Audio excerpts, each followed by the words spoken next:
আজকে হুজুরে খাবার পড়ছে আমাদের বাসায়। তো চলো হুজুরকে সেহরিতে কি দিতেছে তোমাদের সাথে ওটাই শেয়ার করব। তো ১ম এ দিয়ে দিল মাছ। তো পরের বাটিতে কি দেয় চলো দেখি। এখানে দিয়েছে হচ্ছে পাতাকপি ভাজি। পাতাকপি ভাজিটা একটু বেশি করে দিয়েছে কারণ হুজুর এই শাকসবজি পছন্দ করেন। উনি মাছ মাংস অতটা পছন্দ করেন না। উনি মুরব্বি মানুষ, শাকসবজি খেতে বেশি ভালোবাসেন।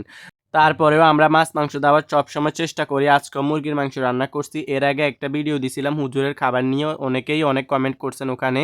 ওখানে ২ টুকরা মাংস দেওয়ার কারণে আপনারা অনেকেই অনেক খারাপ মন্তব্য করছিলেন। আসলে হুজুর কিন্তু মুরব্বি মানুষ, উনি বেশি মাংস খেতে পছন্দই করে না। তারপরেও আমরা দিয়েছিলাম। তো আজকে কিন্তু পুরো ভোরে বাটি ভর্তি করে দিলাম। তো আপনারা দেখেন আমরা কিন্তু বাটি ভর্তি করিয়ে দিই। আসলে হুজুর মানা করছে তাই দিলাম না ওইদিন। তো এই যে মাংস দিয়ে দিলাম আর এখানে একটু গ্রেভি দিয়ে দেব এটাই। আর ভাত কিন্তু আলাদা একটা বাটিতে দেব কারণ এই বাটিগুলো হচ্ছে ছোট ছোট, এগুলোতে তরকারির জন্য থাকে, তাই এগুলোতে তরকারি দিয়ে দিলাম।